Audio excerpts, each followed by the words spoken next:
Hey, Onion here with Final Fantasy XIV Online. We're going through patch 4.5 now. This is the part of the patches where there's 4.5 and 4.56. These are the two patches that introduce us to 5.0. So, yeah, there should be a lot of information here that I didn't catch before. Having bad eyesight and dyslexia, I was unable to read or follow along, so I really just skipped every single thing I could. I've been playing that way over the past 12 years, and finally able to go through it here. We have text-to-speech. Everyone, no matter what cutscene, has audio. It doesn't matter the quest. Everyone has a voice. I know it can be a little robotic, but it is helping me understand the story. Anyways, this is 4.5, a Requiem for Heroes. It's only about 5 quests. Should be 1 or 2 videos. And then after that is 4.56, part 2. And only 2 quests there. Alright, thanks for joining. Hope you enjoy yourself. Here we go.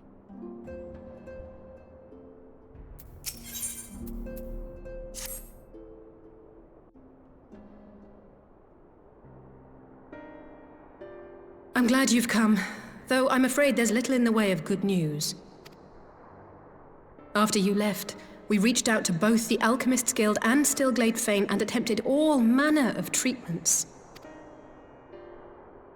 But the results were always the same. Whatever the answer is, it's not alchemy or conjury. Why did it have to be Y'shtola and Urianger and not me? Out of all of us, they are the ones who could feasibly have solved this puzzle, and Alphinaud's still missing. God, it's all going wrong. Where do we even start? A grave situation indeed. Might I be of some assistance?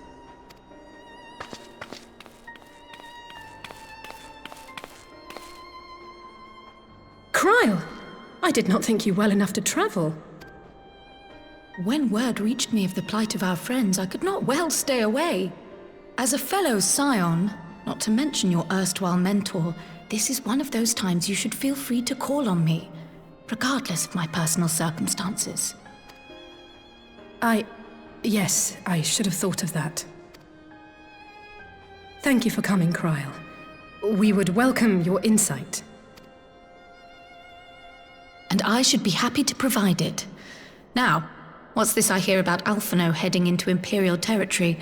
That boy always did have some funny ideas. Do you remember the speech he gave when he was accepted to the Studium?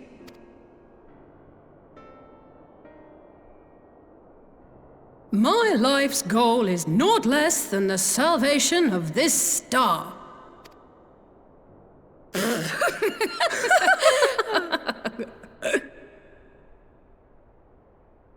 That particular grand pronouncement has been a source of great embarrassment to him, as you know. But the fact of the matter is, he meant every word and has lived his life accordingly. Yes, he remains altruistic to a fault, but I'm worried he was too fixated on his goals to see the dangers, as has happened before. You needn't be so concerned. Though his values remain the same, Alphinaud is not the blinkered boy he once was. Slowly but surely his eyes have been opened. Thanks to a certain someone. A certain someone whom he'd be mortified to learn had heard about his little speech. Mum's the word, eh?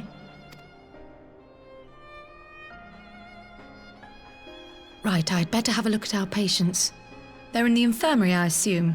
I'll need absolute quiet, so it would be best if I did this alone. If you'll excuse me.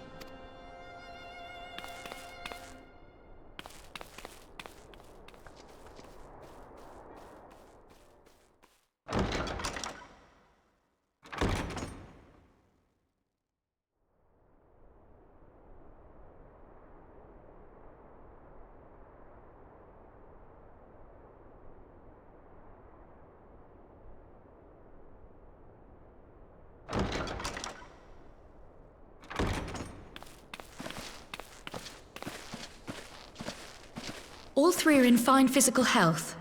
At a glance, I would say they were merely sound asleep. Except for the fact that I couldn't sense the slightest trace of them in their bodies.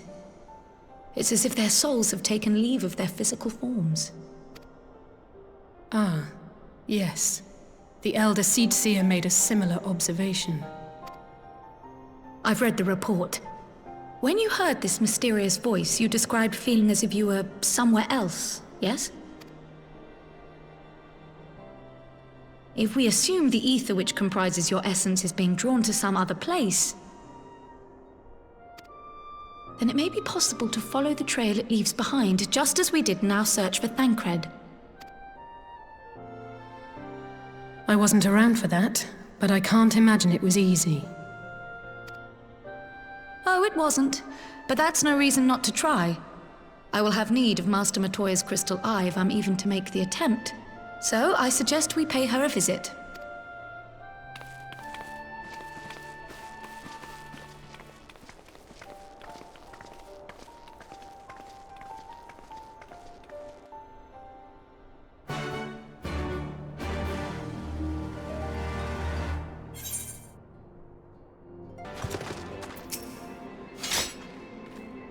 I'd heard Master Matoya was something of a recluse, but this seems extreme. Still, I'll happily overlook her eccentricities if she agrees to help us.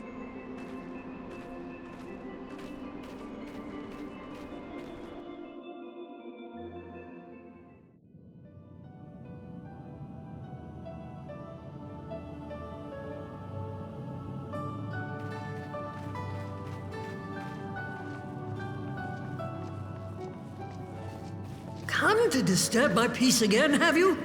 I hide myself away in a cave, and still you people insist on pestering me with your problems.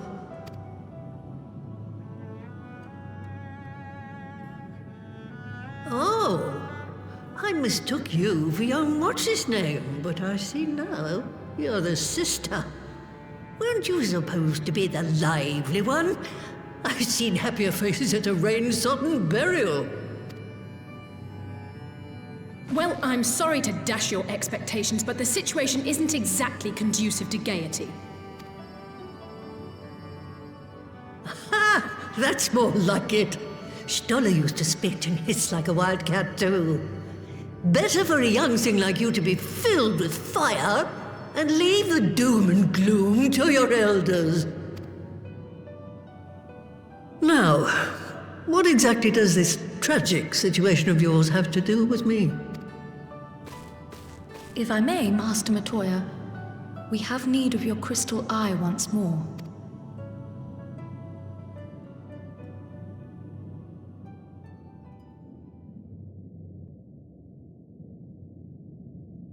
And Y'shtola is one of the afflicted, is she? Very well. She may be an ungrateful stray, but she's my ungrateful stray, and I'll not see her buried before I am.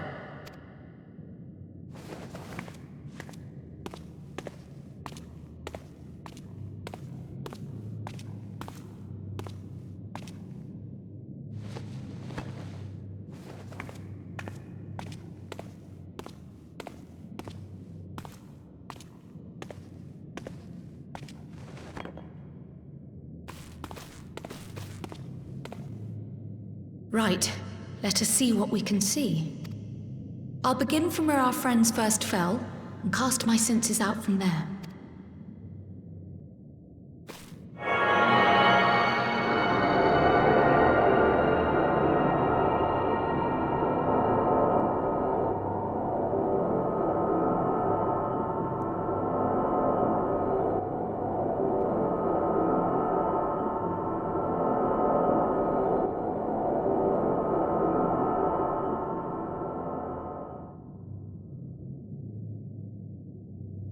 What is it?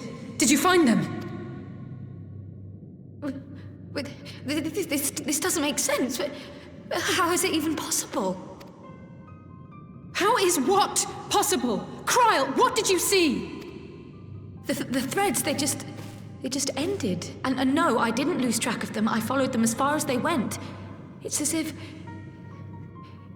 they were cut off. Could the ether have dissipated if it had? Oh, gods! Their bodies are just husks. It's like the broodmother's daughter all over again. No, this is different. The Kalyana girl was already dead, body and soul, when Lakshmi effected her resurrection. Aye, let's not jump to conclusions. If their physical forms yet breathe and show no signs of wasting, then it follows that their souls must still be intact somewhere. But where? That's the question, isn't it, girl? Death has not taken them to the ethereal sea, yet there are no tracks left for us to follow.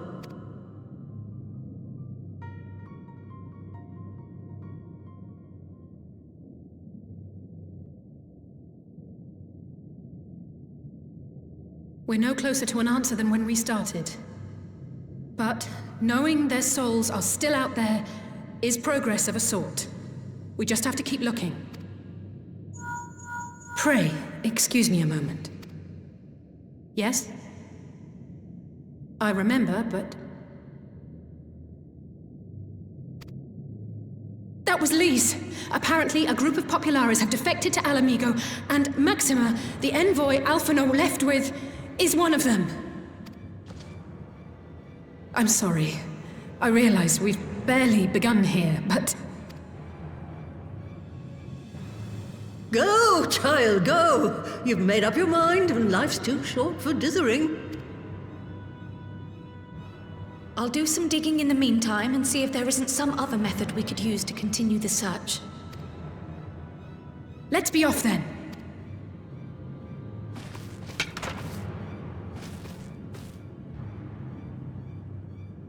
Oh, not again. The enchantment barely seems to take these days. I chalk it up to old age, but I rather doubt it's that simple.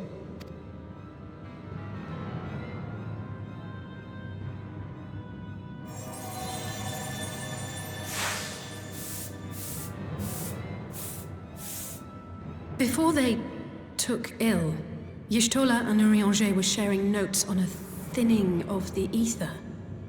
It seems to be happening all over. Does it now?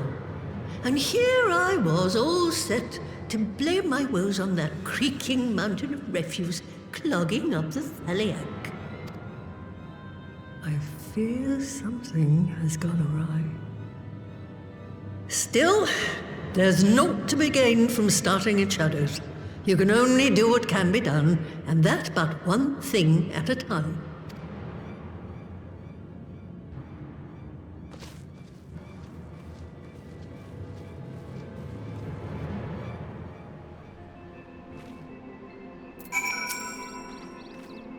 So that was the woman who tamed Y'shtola. I had the distinct feeling of being grabbed by the scruff of the neck and having the nonsense shaken out of me. When Alphinaud is back, I'd like to visit again and ask her what tales she has of grandfather.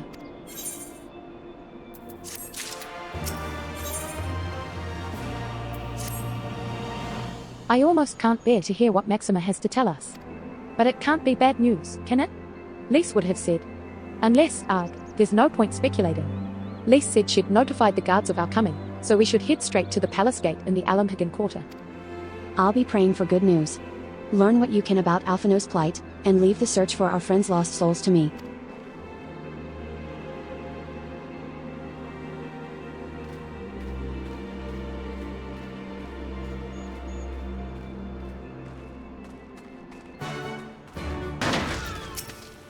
Greetings, Scions. The commander told me to expect you. Shall I show you in?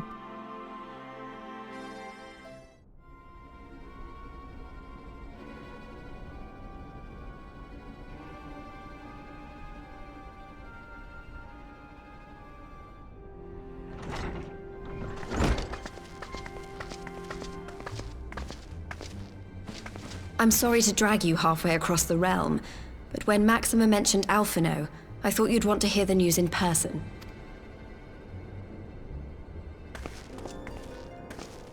Ah, we meet again. Though I was hoping our reunion would be under more auspicious circumstances. What happened to my brother? Where is Alphinaud? Never fear, my lady. Your brother was in fine health when I took my leave of him, and I have no reason to assume that has changed. You assume? If you will allow me, I shall endeavor to explain events. Our troubles began not long after we departed Doma. While crossing the burn, we were fired upon by the Emperor's personal guard and forced to make an emergency landing. As we stumbled from the wreckage, Our attackers fell upon us again, and we would have perished there and then were it not for the intercession of a third party, a band of mercenaries whose leader claimed to pursue a vendetta against the Ascians. This Shadowhunter, as he styled himself, then escorted us out of the wastes to relative safety. Upon arriving back in civilization, I gathered my Populares colleagues and prepared to flee the Empire. Master Alphinaud, however, declined the invitation to join us, preferring to continue his investigation into the Ascian threat. Well, at least he's not lying in a heap in the burn. Tell us more about these Ascian hunters. Who are they? And is Alphinaud still with them? He is. As to who they are, I'm afraid I have nothing to tell you. Beyond the fact that they root out and destroy Ascians, they were unwilling to divulge anything which might serve to identify them. They would not even reveal their next destination. But Master Alphinaud asked to accompany them all the same. Since parting company with your brother, we've been engaged in a game of cat and mouse with the Emperor's Guard.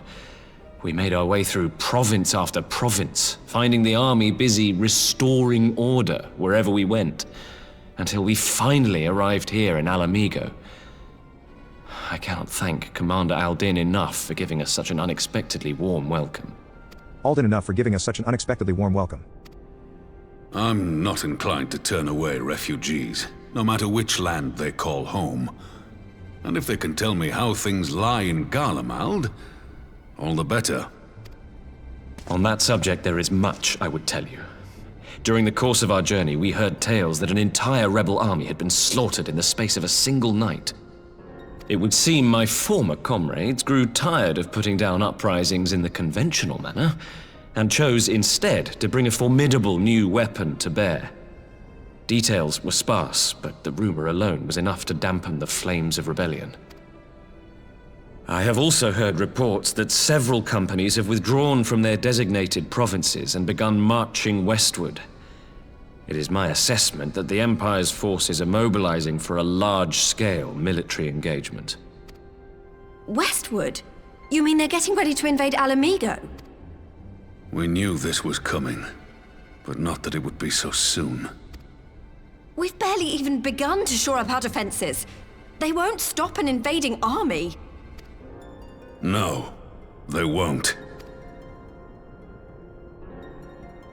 Dispatch messengers to the Alliance leadership requesting reinforcements, and send word to our officers in the field to hasten completion of those border fortifications. Prepare to meet the Imperials head on! No matter how quickly we act, we still want for time. When the enemy comes into view, our best recourse will be to open negotiations with their commander, and see that the ensuing proceedings take as long as possible. Would you and Alize head to Doma and let Lord Hien know about this? I'm sure he'll want to hear about Alphinaud too. Consider it done. We'll send word when...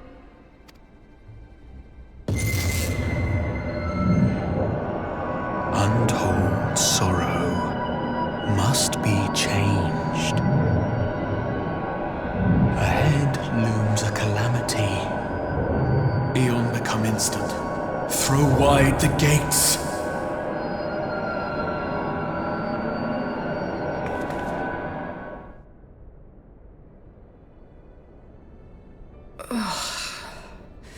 You heard it too. Well, at least we're both still standing. Oh, thank the gods. I thought we'd lost you for a moment there. Why does this keep happening? I wish I knew. Nothing we've tried has brought us any closer to an answer. We'll keep working on it. But first, we need to go and see Lord Hien.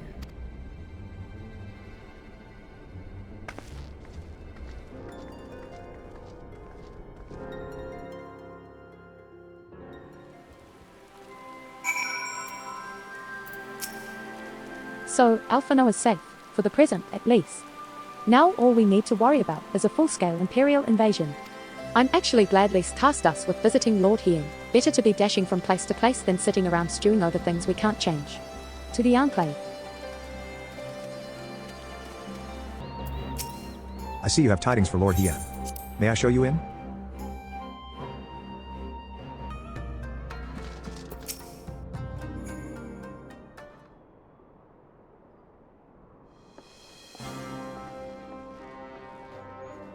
Greetings, my friends. I was just discussing future endeavors with the members of our newly formed alliance.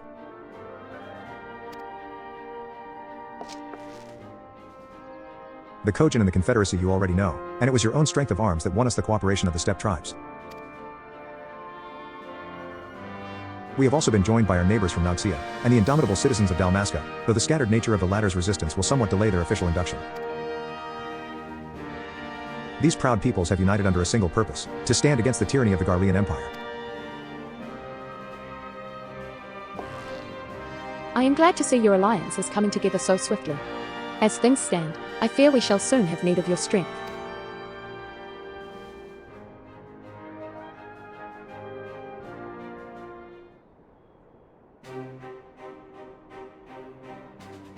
I thank you for bringing me news of Alphinaud. His fate is never far from my thoughts, and not only because he is our emissary. As for this sudden deployment of Imperial forces, I agree that Ala Mhigo would be wise to shore up its borders with all haste. Every report we receive from our shinobi indicates a massing of troops in the western provinces. It seems all but certain that the Empire is poised to bring its fist down upon Aether. And I would help deflect that blow. But I cannot risk sending reinforcements just yet. We will remain vulnerable to airborne assault until our wall in the burn is in place. The all-important Allagan energy barrier. The energy barrier, yes. I thought to call it something more auspicious.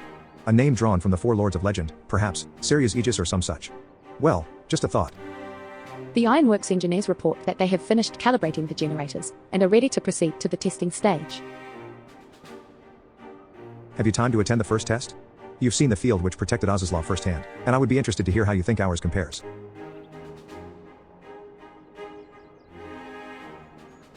I will come to, if you don't mind. Though I am no Y'shtola, I may be able to offer some insight. Of course. Time being of the essence, it would be best if we made directly for the burn. Y'shtola, I leave you and Hakuro to bring the war council to a close. Understood. Your mounts are saddled and ready, my lord. Weather storms.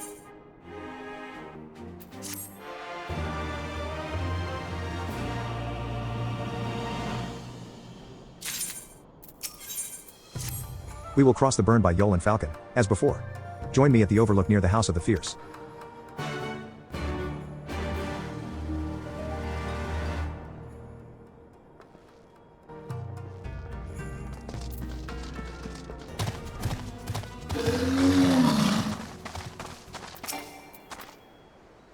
Give the word when you are ready to take wing.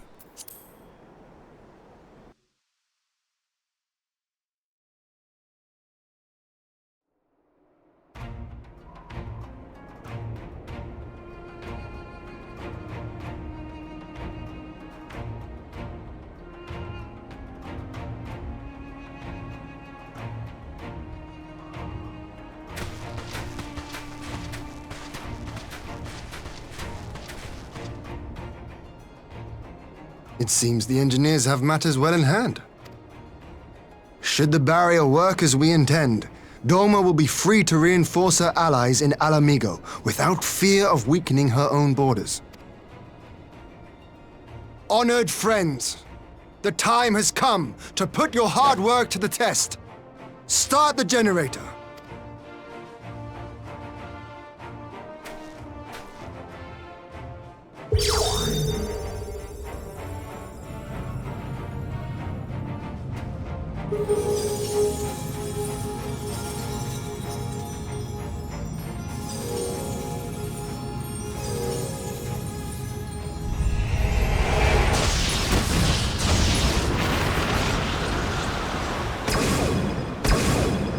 Node 1 is operational. Nodes 2 to 8 are reporting similar energy levels. The barrier is forming.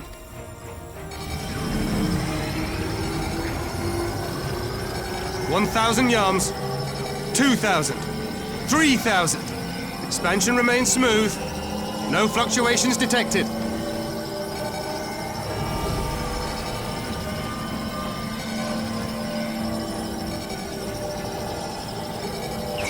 4,000! 5,000! Target altitude reached!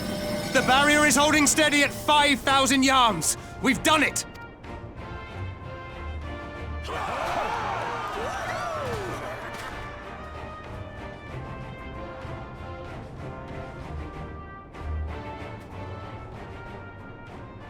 that an Imperial airship? Of all the rotten timing. But this is a gift, Mistress Alize. They can test our new wall for us.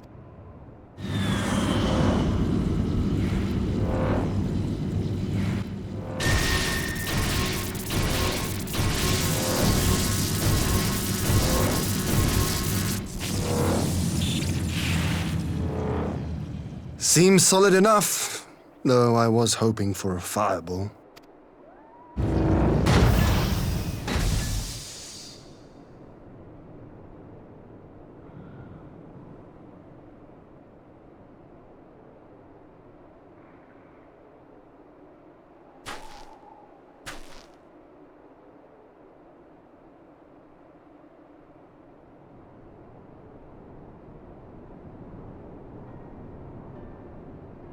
By the gods, it's Alphinaud. What are you? Let me go! He has my brother! Lower the barrier!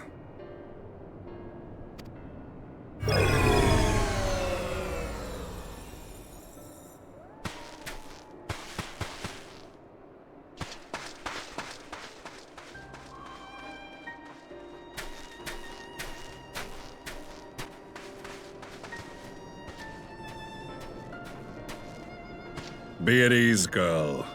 The lad is not dead, merely locked in slumber. No, not him too.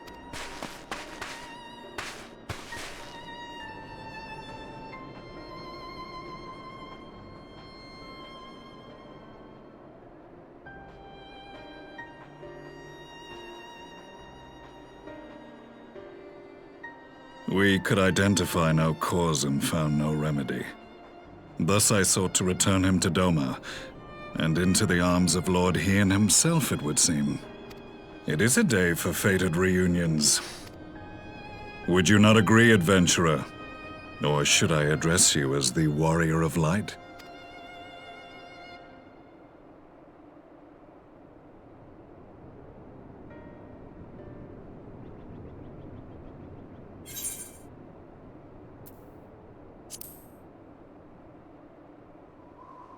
I, Gaius van Baelsar, the Black Wolf.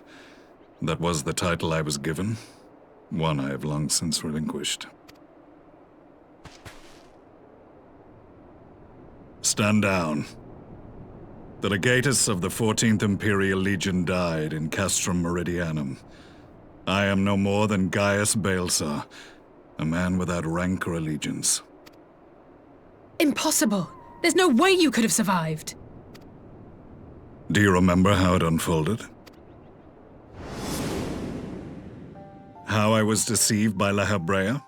How I was convinced that reviving the Ultima weapon would allow me to bring peace to Eorzea? The Ascian used me, as he used so many others, all to further the restoration of his wretched god. Yet even with the might of Alec at my command, you bested me. And as the Praetorium went up in flames, I was content to burn along with it. For a moment at least. A moment of folly. To surrender my life thus would have been to betray all who died for my cause. It was for them that I dragged myself free of the rubble, and swore vengeance on the Ascians.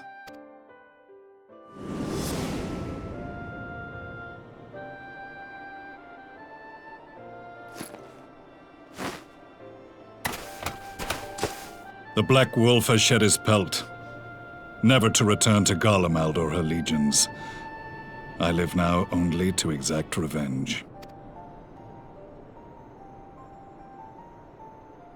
My principal quarry was to be La Habrea, whom I gather you have since ushered onto oblivion. But so many more remain, long as their kind lurked in the shadows, laboring to sow chaos throughout our world. I would see each and every one dragged into the light and put to the sword. Are the Scions not of like mind?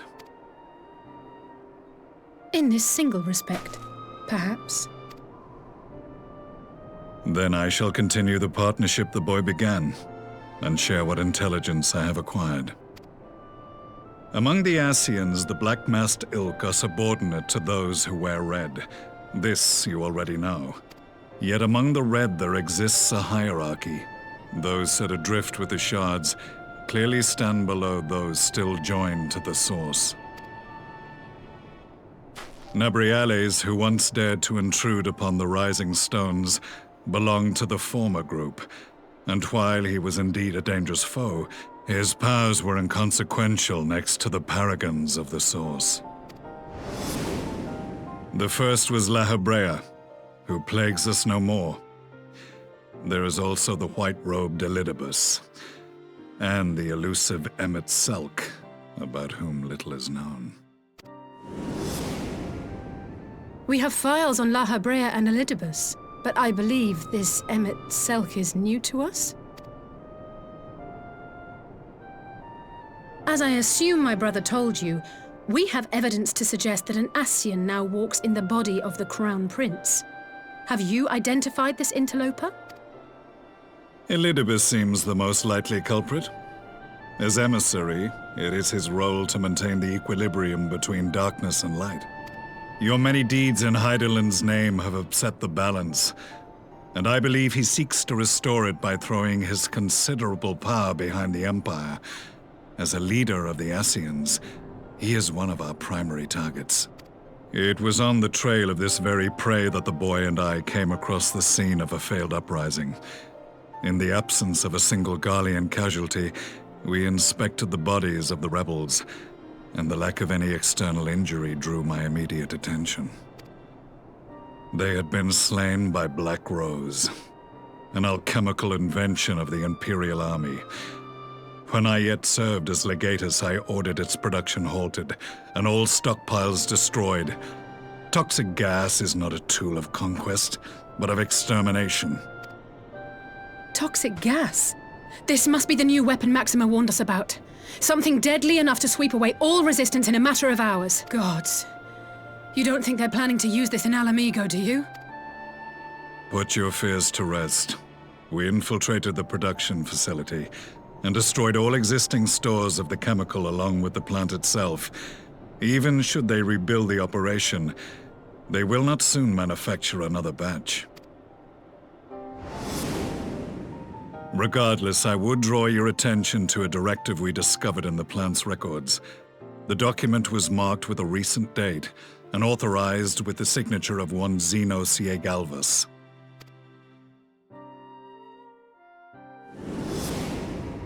A dead man signing the death warrant for thousands. 'Tis bad comedy.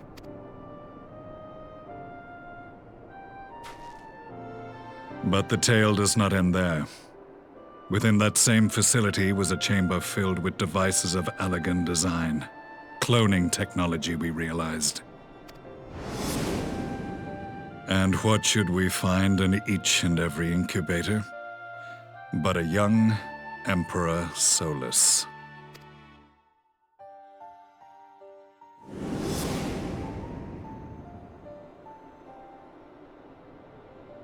All of which prompts the question, were the Ascians responsible for these abominations, or was it the will of the Emperor? I must know which hand guides the Empire. Though I have given up my rank, I am yet a son of Garlemald, and I will fight for the future of my homeland.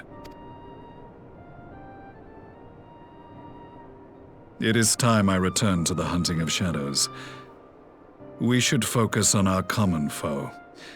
To reopen old quarrels now would serve no purpose. You saved my brother's life, so I'm willing to let sleeping dogs lie. But in truth, it's not my decision to make.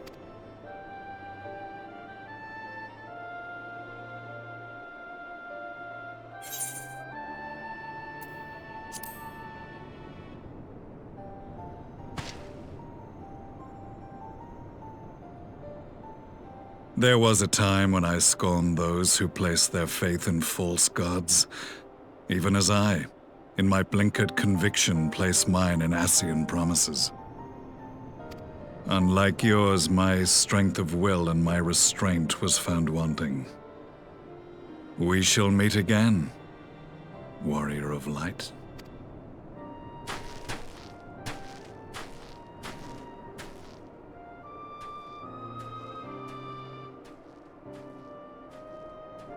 So that was the infamous Black Wolf. An unexpected ally, to say the least.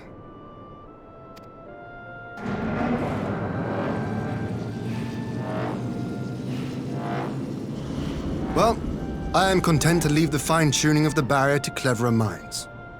Let us bid our friends from the Ironworks farewell, and see what can be done for Alphinaud back in Doma.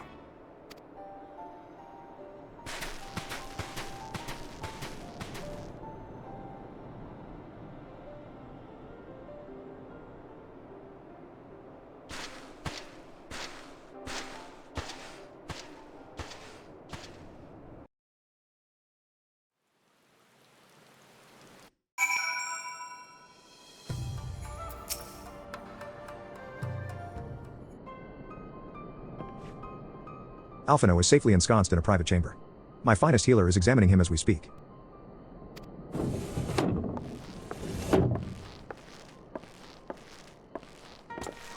I've spoken with the physician, and there are no outward signs of illness. Alphinaud is lost in a sleep from which he cannot be awoken, just like the others.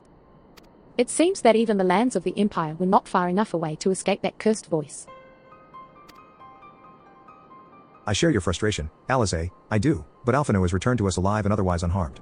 All that remains is to find the means to wake him. Until then, you can but fulfill your duties as a scion, yours and your brother's both. You're right, of course. There are arrangements to be made, and little time to make them. To business then, my lord. Now that we know Siu's war works as intended, can we expect reinforcements for Ala Mhigo? You most certainly can. As promised, we will send troops to bolster our allies in Eorzea without delay. Pray be aware, however, that they will not arrive without delay. Save for some few who boast teleportation magics, the bulk of our force must be transported by sea, a lengthy voyage for which the smaller vessels favored by the Confederacy are ill-equipped. Accordingly, I mean to enlist the assistance of the East Aldnard Trading Company in finding suitable ships. As for navigating the distances in question, we are in the happy position of being able to call upon those who plotted the course of my people's exodus to Eorzea. Beyond the procurement of ships, I think it unlikely that our East Aldnard friends will consent to any involvement in military operations, but I am certain they will afford Alphinaud a berth aboard one of their vessels. I shall have a Chirurgeon accompany him every elm of the way to the Rising Stones. You have my thanks, Lord Hien. Y'shtola, I will go on ahead with our friends to Ala Mhigo. Enlist all those capable of teleportation, and put them at the disposal of the Eorzean Alliance as soon as possible. They will form the vanguard. Yes, my lord. This is exactly what we'd hoped for. Lys and the Alliance leaders will be glad indeed to welcome the combined strength of the East.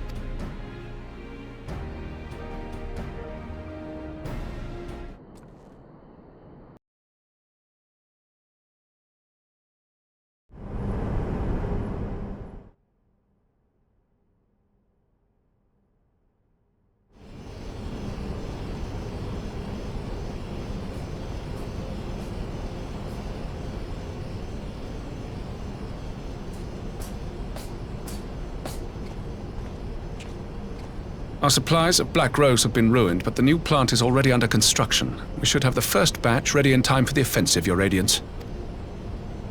See that you do.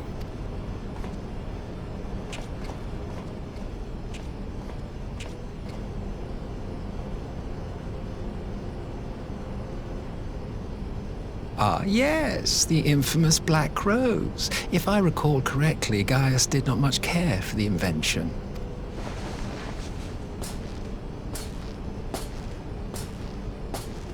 A ruthless and indiscriminate weapon indeed, this airborne poison. It seems you are capable of making decisions worthy of your bloodline.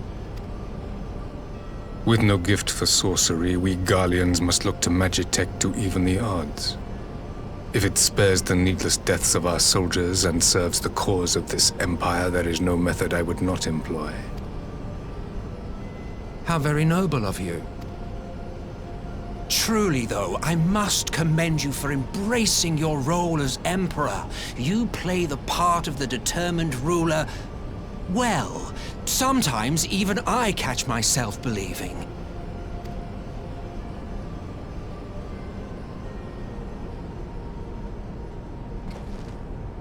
A silent agent of death. Now that I think on it, Black Rose may well possess the perfect aspect.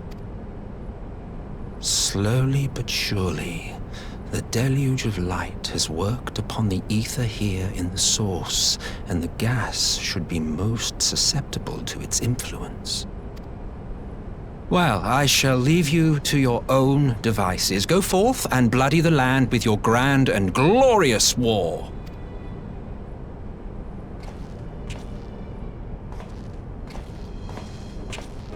While you do what, precisely?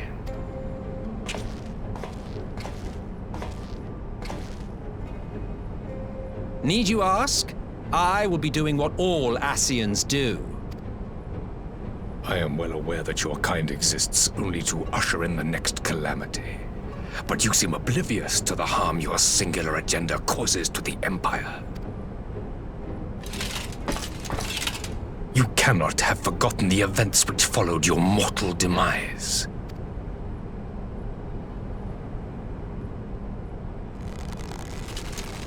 Our homeland was plunged into civil war for your failure to name a successor. The edifice you so carefully constructed was but a hair's breadth from collapse. Are you truly so naive? You thought me oblivious to the consequences of a departure so painstakingly timed? It was by design? Well, of course it was. Though I will admit the resulting panic exceeded even my wildest expectations. But how can you be surprised? Throwing the world into disarray was the very purpose for which this nation was, as you say, so carefully constructed.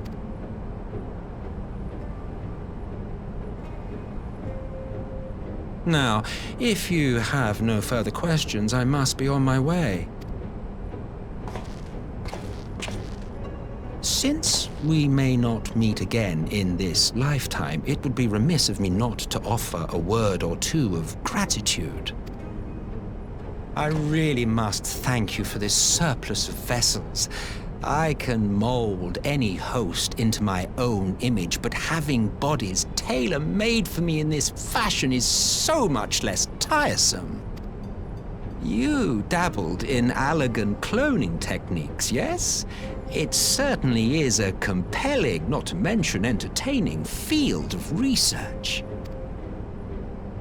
And of all the options available, you chose the Founding Father on whom to experiment.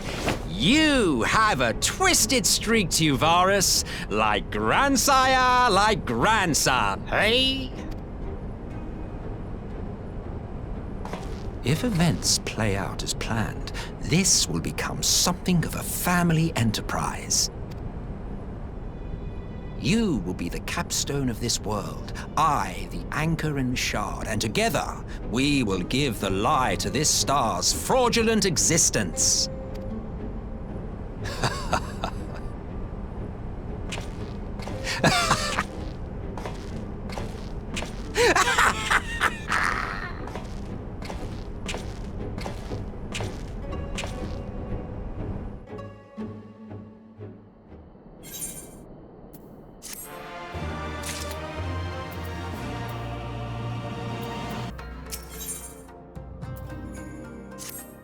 We must leave now to convene with Eorzea's leaders, and it may be some time before I return to Doma. Akuro, I leave you in command. My lord. I shall assemble an advance party with all haste, and join you in Ala Mhigo forthwith. I've just received word from Lys. The Alliance has established a base camp near Ala Mhigo's northeastern border. Once we've arrived in the locks, we're to report to a resistance officer stationed in Porta Praetoria who will point us in the right direction. Let's not keep them waiting.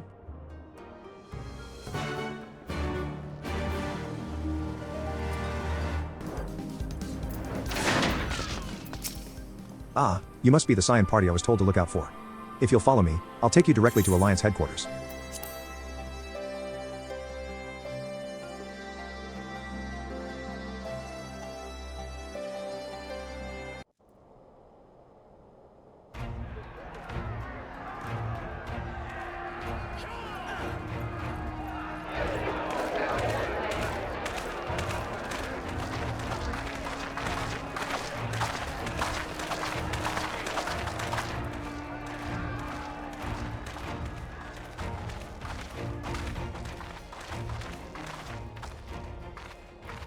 Welcome back, you two.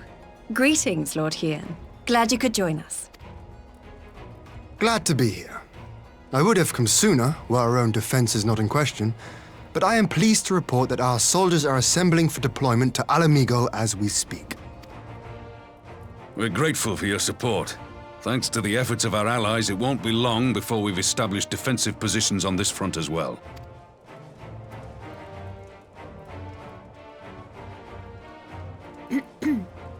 We have some good news too.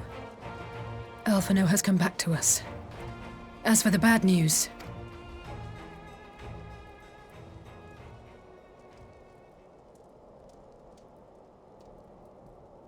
So, Alphinaud won't wake up, Gaius van Baelsar is alive and hunting Ascians, and the Empire is planning to poison us all with toxic gas. Does that sound about right? Ordinarily, any one of those things would have left me in shock. But the way things have been lately, it's all starting to seem pretty normal.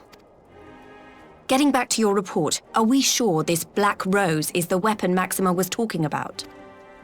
It fits the description. And it seems we have Alphinaud to thank for sparing us an early demonstration of its effectiveness. I have a feeling this won't be the last time his bravery in the Empire will serve us here in Eorzea. The threat of an unknown weapon has had us all on edge. But now that we know what we're dealing with, we can take steps to defend against it. As for Gaius, I'm not sure what to think. Am I happy he's alive? Not in the slightest. Am I happy he's hunting Ascians? Aye, I'd have to say I am. Oh, speaking of Garleans you didn't expect to see, we have a tale of our own, as it happens. When we sent envoys to the Imperial Army to request talks, they returned with the message that Varys Zos Galvus would be attending. The Emperor himself. Well, Varys did sanction the Popularis peace mission. But knowing that an Ascian walks in his son's skin, I do not see how we can trust him or anyone from that nest of vipers. The Alliance would proceed with negotiations regardless, if only to give ourselves more time to prepare. We do, however, require your cooperation. Right. Yes. So, as a condition for the talks to go forward, the Empire has requested that a member of the Scions be present. There'll be a representative from each Alliance nation, of course, but I'm afraid we have to ask that you come along too.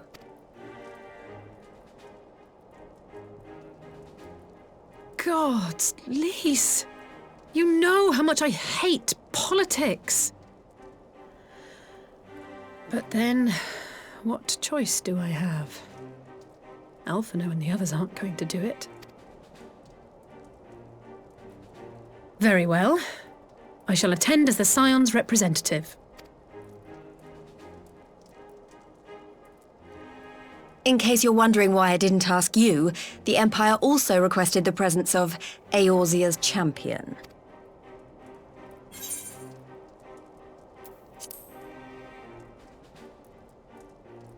Oh, you're not, are you? Come on, if Alize can put on a brave face, then so can you. Now, we don't know what Varys means to bring to the table, or why he wants you there, but having you close at hand should make all the difference. The meeting will take place on the border. Anticipating an early assault, we mean to position the bulk of our forces nearby. The Alliance leaders should already be on their way. Once you're ready, we can head out and join them.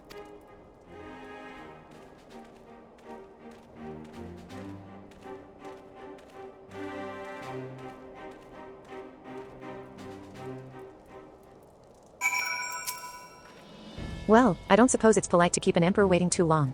Shall we?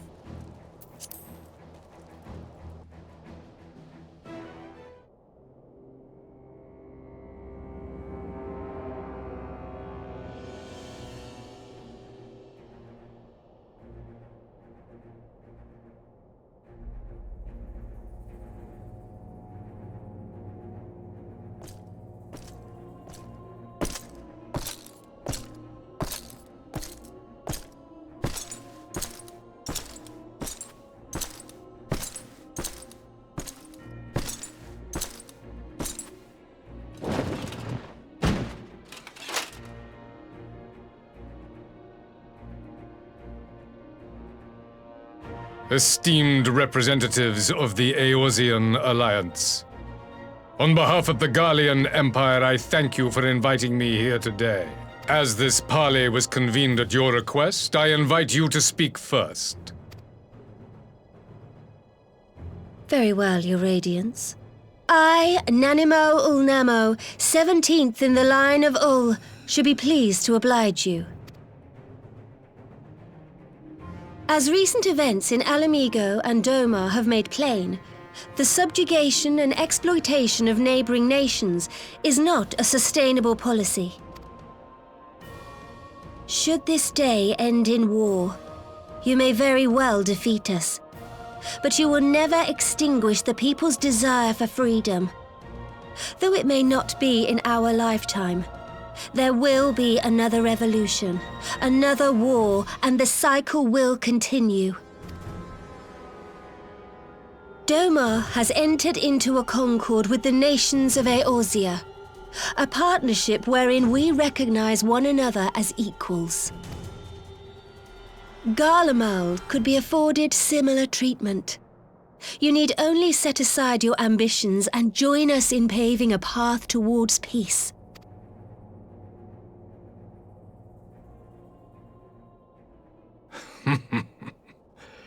You will not win me over with sophistry, Your Grace. As you know only too well, this alliance lacks the strength to keep the peace within its own borders. Even now, your struggles with the Beastmen continue unabated. Divided, you sow this fertile soil with the seeds of your differences and reap naught but discord and chaos for your trouble. Eorzea must be united under one leader, one purpose. I would offer you both and bring an end to your strife. With all due respect, Your Radiance, the only thing that you offered the people of Ala Mhigo was fear and hopelessness. The citizens of Doma can also attest to the meager arms of imperial rule. There is no purpose to be found in a life of oppression, each day more uncertain than the last. Our people are willing to die for their freedom. A great many already have, and countless more will, if we don't put an end to this madness here and now.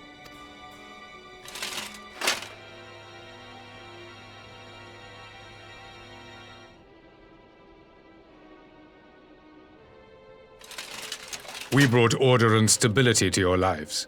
This madness and bloodshed is of your own making. You broke the peace, not Garlemald. Peace. Order. You kill our peoples, despoil our lands, take everything that is ours. And what? You expect us to lick the boot that grinds our faces into the dirt?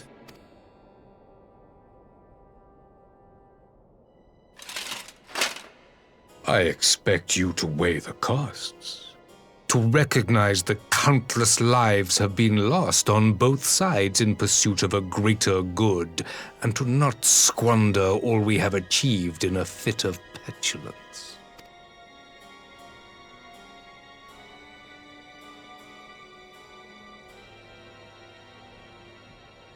Your Radiance, I fear I can personally attest to the dangers of pursuing one's vision with such righteous fervor. For 1,000 years, the Holy See of Ishgard waged war with dragons. 1,000 years of sacrifice, of sorrow and hate, in which we bathed in the blood of friend and foe alike. Had it gone on any longer, we may well have drowned. Yet we have chosen to raise ourselves out of this bloody spiral, and have since made peace with our former enemy. So I understand. No doubt the dragons were more receptive to your overtures in the wake of their leader's demise.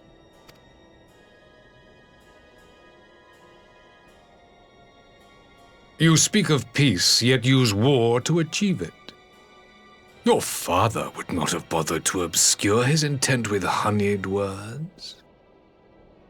He understood that strength is all that matters in the end.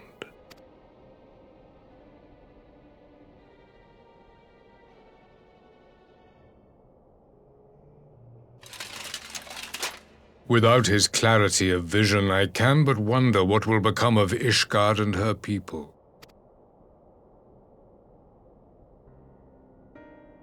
There was a time when Garlemald too lacked a leader of conviction. Weak and unable to wield magic, we were at the mercy of the strong from whom we sought refuge in the bitter cold of the north. Were it not for the discovery of ceruleum and the subsequent development of Magitech, we might never have gained the power to take back that which was rightfully ours.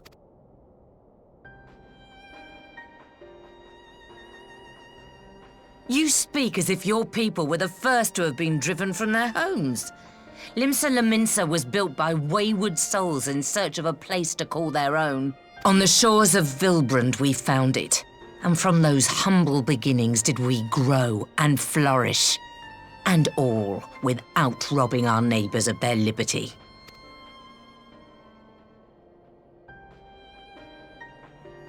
So saith the pirate.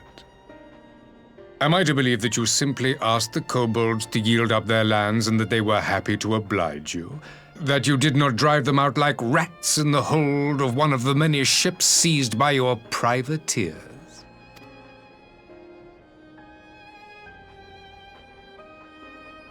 I will concede that after centuries of exile, reclamation may be mistaken for invasion. Nevertheless, it is not. And those who till stolen soil have no right to object when cast out in turn.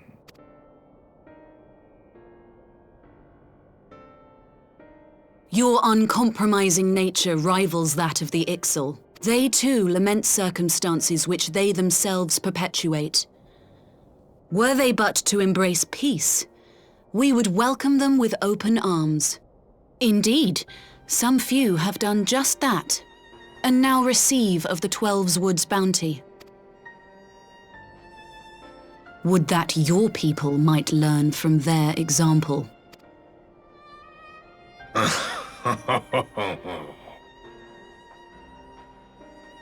You dare compare us to the Birdmen? You who thought to invoke the 12 and threaten all of creation?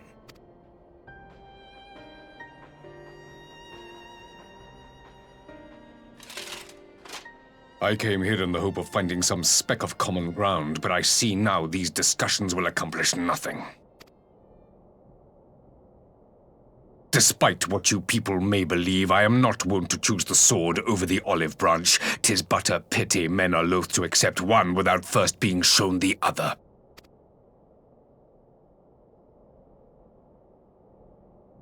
Wait! I beg you. This meeting was supposed to be a chance to find a way forward together, not to bemoan the missteps which brought us here. Please. If you truly consider violence a last resort, there must be a way we can come to an agreement.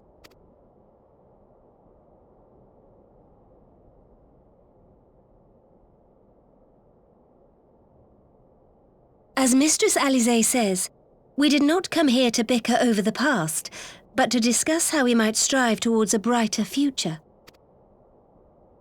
Emperor Varys, may I suggest a short recess, that all present might compose themselves prior to beginning anew?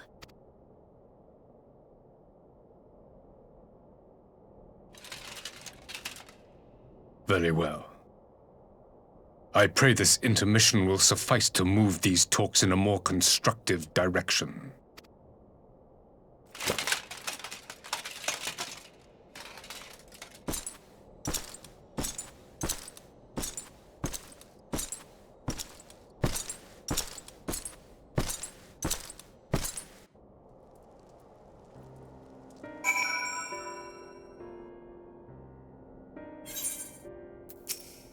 Phew. This is really not my forte. After his Radiance's little performance, it was all I could do not to swear at him. I honestly don't know how I ended up playing the mediator. I just asked myself what Alphinaud would have done, tried my best to do the same, and, by some miracle, it worked. But there really is no common ground to be found with that man, nor do I think he looked for any. So the question becomes, what did he come here to do? Because you may be certain it wasn't to make peace. Whatever it is, I can't make it out, not yet, at least. We do have a little time before the parley is due to reconvene, though, so why not try consulting our illustrious leaders? Mayhap they have some insight to share. I will say one thing for this Varus, he is well versed in Eorzean history. His interest in our affairs is that of a beast in its prey. The conqueror would know his enemies. All should know their enemies. Yet there is much and more we do not know of the Empire.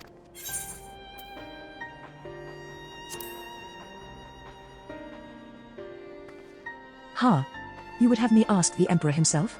Well, mayhap there is some wisdom in that. If we can skirt the storm of his displeasure, we may yet come to our answers, even if it does mean sailing close to the wind. 12 have mercy. But for Lady Alize's timely interjection, we might well have come to blows at the negotiating table. Not that Emperor Varus left us a great many options. Is unconditional surrender all he will accept, do you think? Ere he arrived, I'd have said yes. But having heard him speak, I cannot help but think he came with some other end in mind. Exactly. He's building up to something, I know it. How then should we approach the rest of the parley? Have you anything to say, Warrior of Light?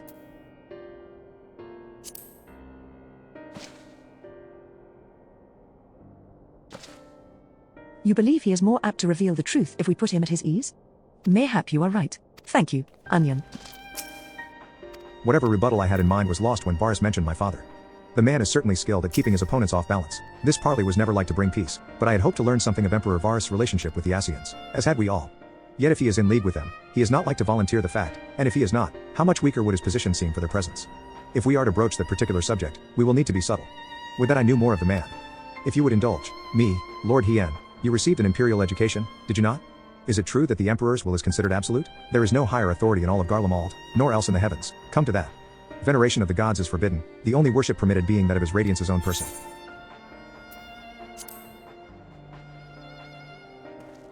I share your disdain for their hypocrisy. Even as they denigrate the idea of faith, they revere their leader with a fervor others reserve for the divine. 'Tis a flaw common to much of the doctrine they fed us, logical on the surface, perhaps, but contradictory upon closer examination. I wonder if a discussion of the various discrepancies might prompt Varus to reveal something? You've spoken with everyone then? Good. Now, all that remains is to await the pleasure of the Emperor, and hope we fare better at the second attempt.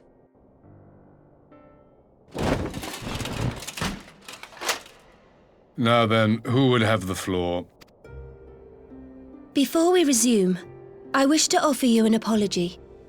After you graciously accepted our invitation to discuss an armistice, we have done naught but rebuke you at every opportunity. I believe I speak for all of us when I say we are deeply sorry for our discourtesy.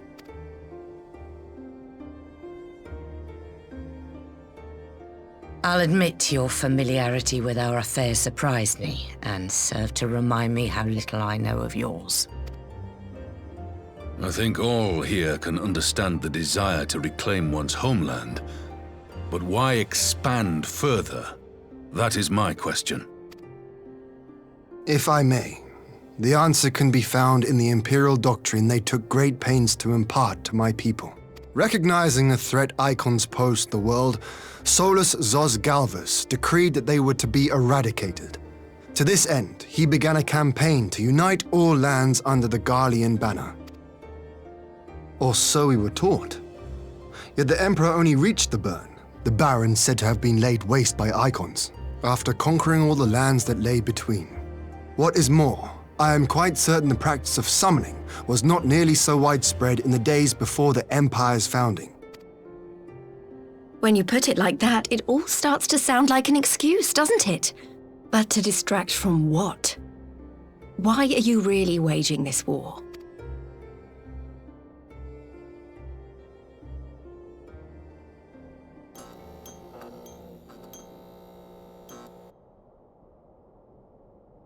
Finally, you ask the right question.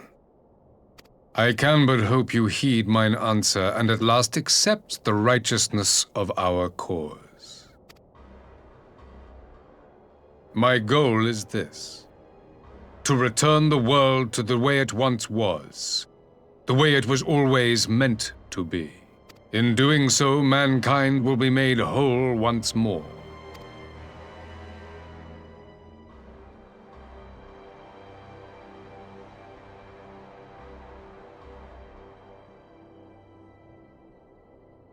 No longer will we suffer from the dissension born of our differences. There will be but one race, a perfect race, as we were when time began. What in R'olga's name are you talking about? I am talking about the origins of this star, of the source and its 13 reflections. At the instant of the great sundering, 'twas not only the world that was shattered, but mankind itself. Thus were we divided into myriad races, each with its own unique imperfections. That is why man looks upon his neighbor and feels fear and hatred, why he wages war, why he kills his brother. You all in your own way have proven as much today. The peace you seek is but a fleeting solution to a fundamental problem. One which calls for more drastic measures. To bring about everlasting peace, our worlds must be rejoined. That is the goal the Empire would see realized. The glorious future unto which we shall one day shepherd mankind. A rejoining of worlds? I have heard this tale of the source and its reflections before. Are these not the self-same desires as the Ascians? Emperor Varys! Do not trust in their words. They will lead you to your doom. My father thought to use them, but in the end he succumbed to their temptations. He embraced summoning like so many other pawns before him. Do not tell us you mean to do the same.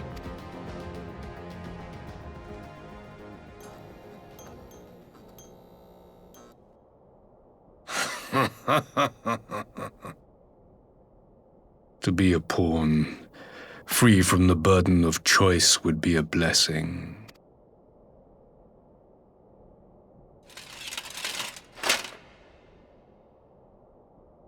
But I forswore that privilege the day I learned that the Gallian Empire was built by the hand of an Ascian. What?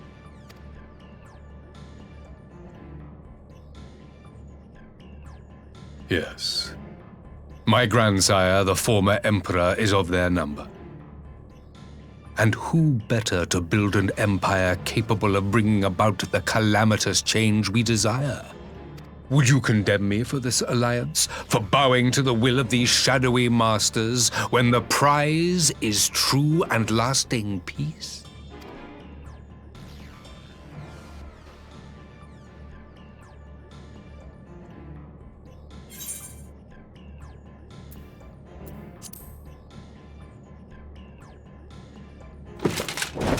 I come not to conquer, but to liberate. To free man from the prison of divergence. Imagine a world united. One perfect race beneath a single standard. An army before whose might these servants of darkness and light would fly as leaves in a storm, never again to meddle in man's affairs. We would be the masters of our own fate.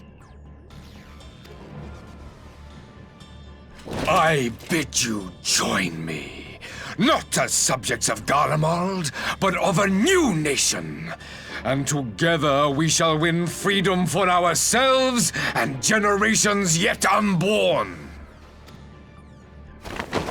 You want to trigger another half-dozen calamities? You can't be serious! Have you forgotten how many died? There will be no one left! Do you truly imagine we would aid you in your bloodletting? It is unthinkable! Unconscionable!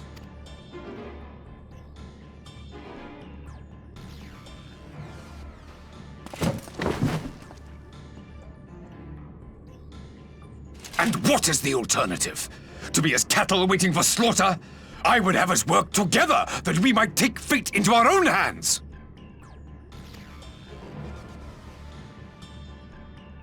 Into your hands, perhaps.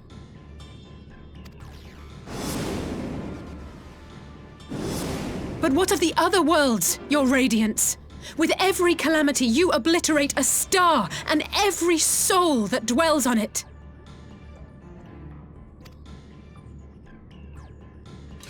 To the Ascians, we are all but tiny, momentary specks within an indifferent universe. We cannot hope to oppose them until we have been made whole once more.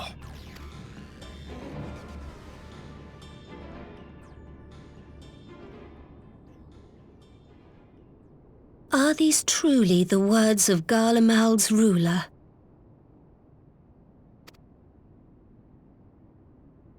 The flaws and foibles which you so abhor are what make us who we are. Every nation, even yours, Emperor Varys, is made whole through the combination of these imperfections, the strengths of one compensating for the weaknesses of another. While it is true that man succumbs all too often to anger and avarice, he may yet overcome his baser instincts through the forming of bonds with others, fostering community and cooperation. That the protector of an empire should not only reject these fundamental truths, but seek to change them at so dear a cost to life is indefensible.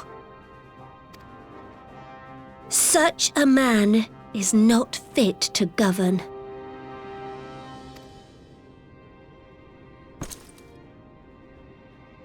And you, warrior of light, would...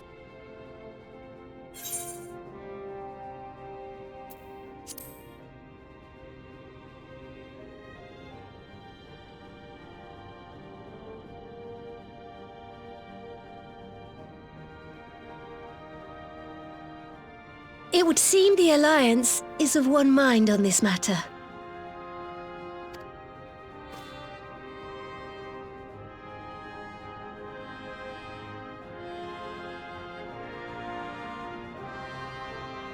You Eorzeans never cease to disappoint me. Though I suppose I have only myself to blame for expecting more from savages. This discussion is at an end. I bid you make ready for our next meeting. It will not be at the negotiating table.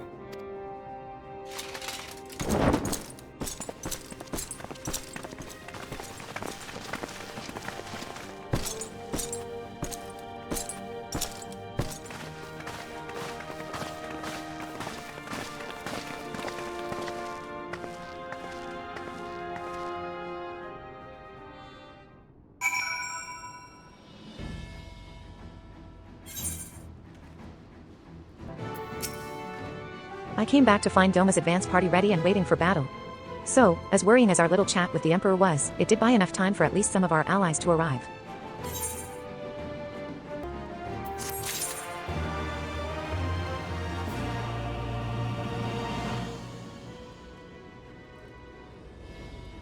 Alright, I know this one's been pretty long. I'm going to pause it here because the next one is the dungeon fight. So, thanks for joining. See you in the next one.